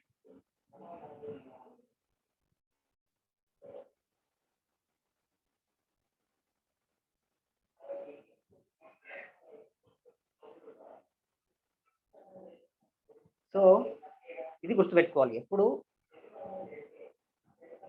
చెడు చేయొద్దు, వీలైనంత మంచి చేయి, ఇంకా ఎక్కువ మంచి చేయి, కానీ చెడు మాత్రం ఎప్పుడు చేయొద్దు. ఎందుకంటే నువ్వు చెడు చేస్తే మళ్ళీ అలాంటి సంఘటనలు, ఒక తప్పు చేస్తే ఆ తప్పును కప్పిపుచ్చుకోవడానికి ఇంకా ఇంకా తప్పులు చేస్తాం. అట్లా అది ఒక సిరీస్. మనం దేనికి డోర్స్ ఓపెన్ చేస్తామో అలా ఒక చైన్ ఫామ్ అయిపోతుంది. కాబట్టి ఎప్పుడు మంచి వైపే మొగ్గు చూపెట్టాలి. ఎప్పుడు పుణ్య కార్యక్రమాలు చేస్తుంటారు, పాప కార్యక్రమాలు ఎప్పుడు చేయవు. పుణ్యంతో పాటు జ్ఞానం, సత్య కార్యక్రమాలు, జ్ఞానం కార్యక్రమాలు చేస్తూ ఉంటారు. జ్ఞానం మనకి ధ్యానం వల్లనే వస్తుంది. అంటే జ్ఞానం రావాలంటే ధ్యానం చేయాలి. ధ్యానం వల్ల మనకు ఇంకా జ్ఞానం పెరుగుతూ ఉంటుంది. ఆ జ్ఞానం పెరగడమే మరి సత్యం తెలుసుకోవడం. సో ఇది వాళ్ళ వానరావర్తం అంటే ఏమిటి అంటే రిపీటెడ్ థాట్స్ అన్నమాట. రిపీటెడ్ థాట్స్ రావడమే వానరావర్తం. రిపీటెడ్ థాట్స్ దేని గురించి అంటే నెగిటివ్ రిపీటెడ్ థాట్స్ మన సబ్ కాన్షియస్ మైండ్ నుంచి ప్రొజెక్ట్ అయిన రిపీటెడ్ థాట్స్ వానరావర్తంలో లక్క ఇల్లు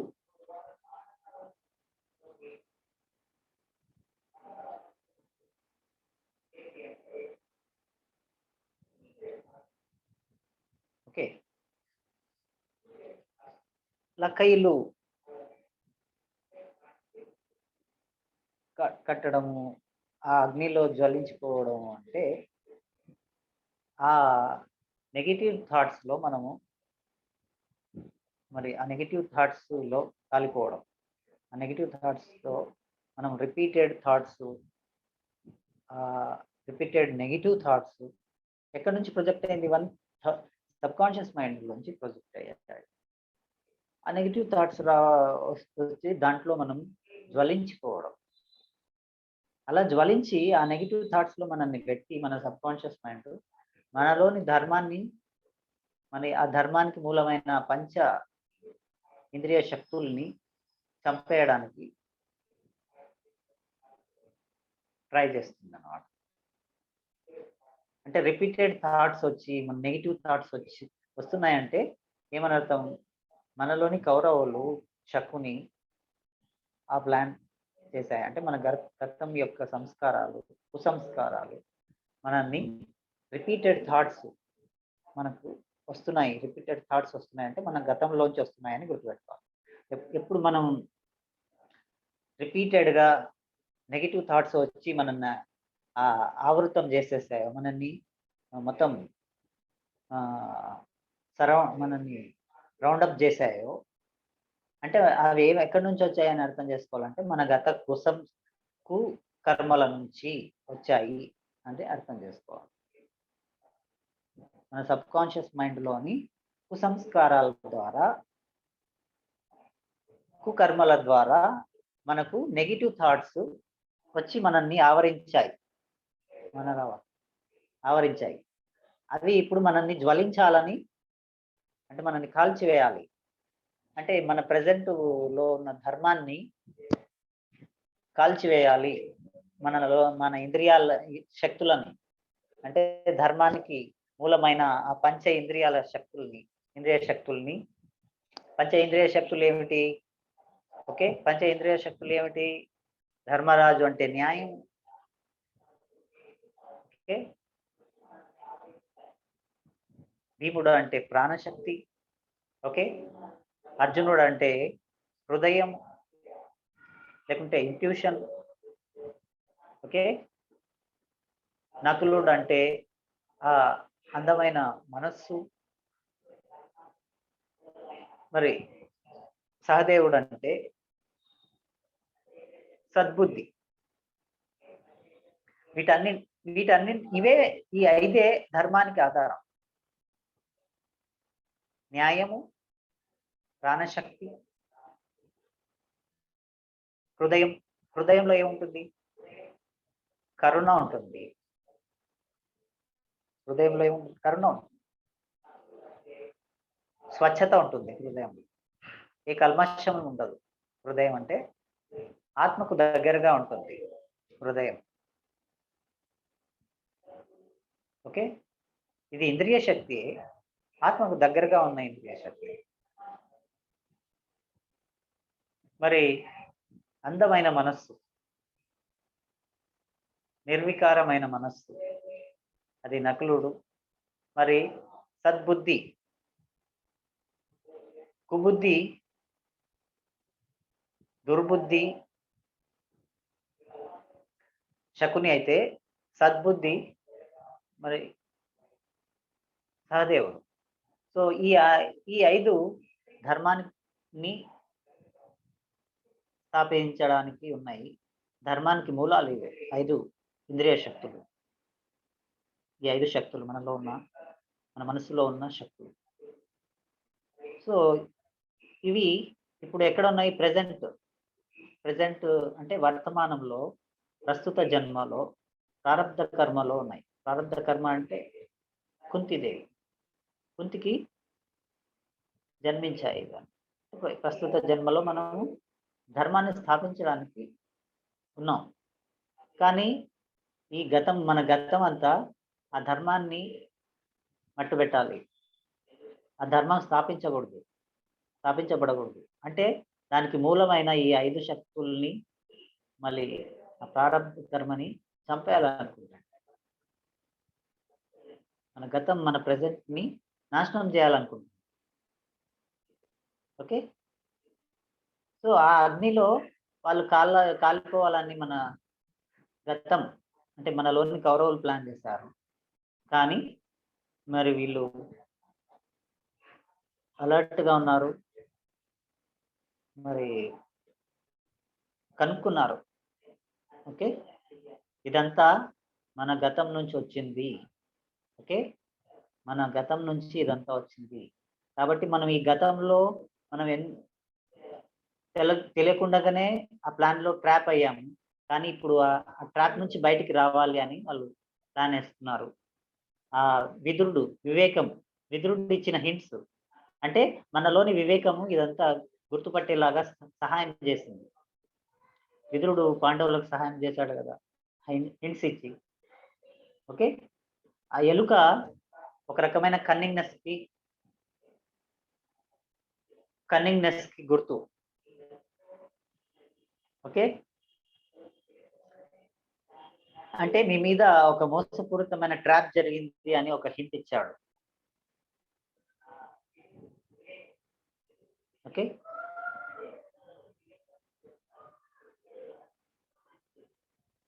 సో ఎలుక తన ఇచ్చిన విషయంలోనే తను చనిపోయింది.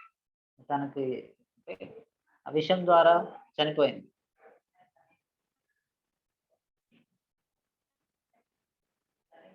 అంటే ఆ కన్నింగ్నెస్ ని మనము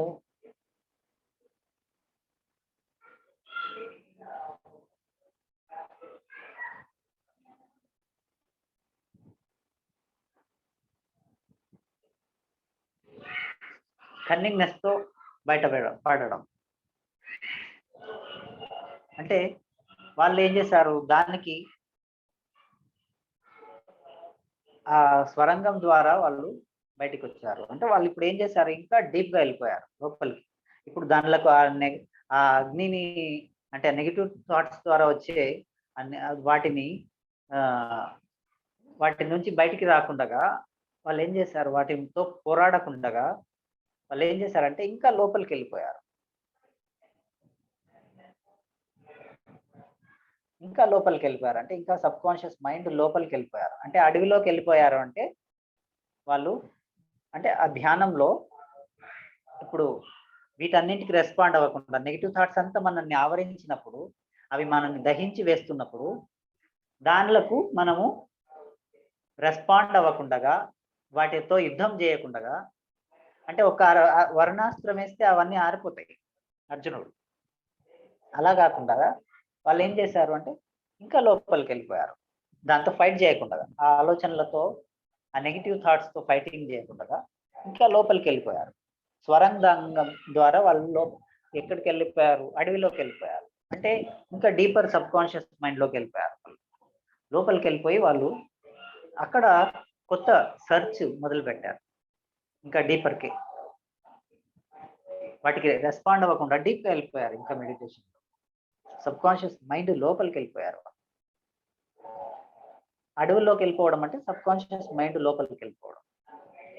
అక్కడ సర్చ్ మొదలు పెట్టారు. అంటే వాళ్ళ ఉనికిని వాళ్ళు దాచిపెట్టుకున్నారు. అంటే ఇప్పుడు ఈ ఉనికి ఉన్నందుకే కదా మనకు ఇవన్నీ కష్టాలు అని.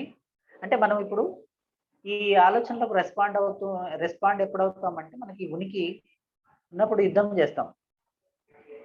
అది అవును అని ఒక నెగిటివ్ థాట్ వస్తే, అది కాదు అని మనం దాంతో ఫైట్ చేస్తాం. అది కాదు అని మనం ఇంకొక థాట్ దానికి వ్యతిరేకంగా చేస్తాం. అలా కాకుండా ఏమి, ఇంకా మన ఉనికిని మనం కప్పి పెట్టడం అంటే దానికి ఏం అనకుండా మనం మనం రెస్పాండ్ అవ్వకుండా మనం డీప్గా వెళ్ళిపోవడం, మన లోపలికి మనం అది ఏమంటున్నా మనం స్పందించకుండా ఉండడమే. అక్కడ ఆ పాండవుల ఇంద్రియ శక్తుల్ని న్యూట్రల్ చేసేస్తుంది, లోపలికి వెళ్ళిపోయాను. ఆ పంచ ఇంద్రియ శక్తులు లోపలికి వెళ్ళిపోయాయి, ఇంకా డీపర్ లెవెల్కి వెళ్ళిపోయాయి. వీటితో ఈ ఉపరితలంలో వాటి నెగిటివ్ థాట్స్ తో ఫైటింగ్ చేయకుండా డీపర్ లెవెల్లో వాళ్ళు సబ్ కాన్షియస్ మైండ్ లోకి మునిగిపోయారు.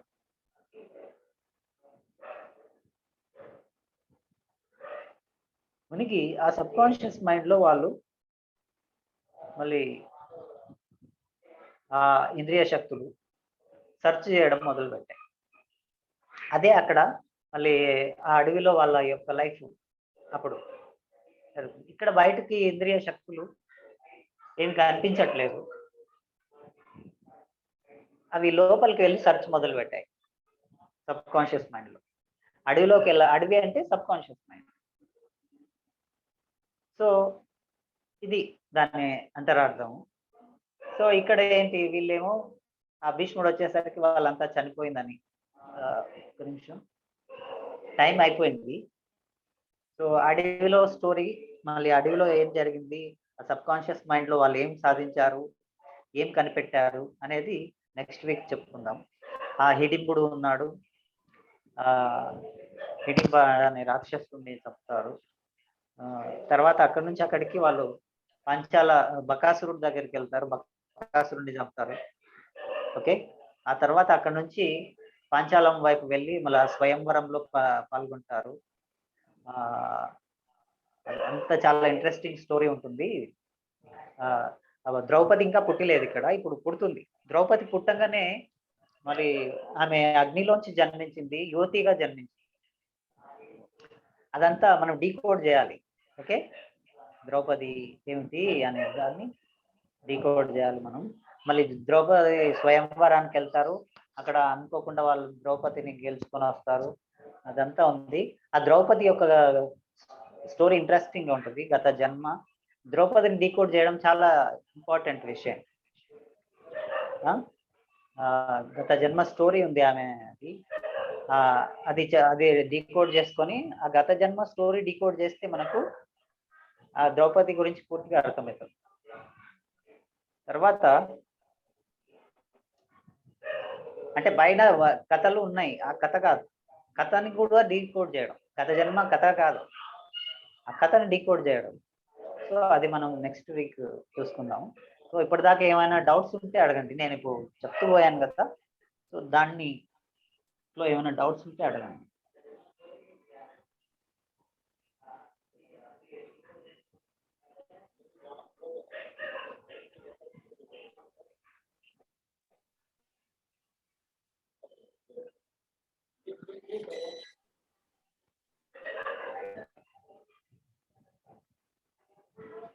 అంటే ఇక్కడ కరెంటు పోయింది, సో ఇంటరప్ట్ అవ్వచ్చాము. ఓకే, అంటే మన టైం కూడా అయిపోయింది అనుకో. అంటే ఇక్కడ ఏమన్నా డౌట్స్ ఉంటే అడిగే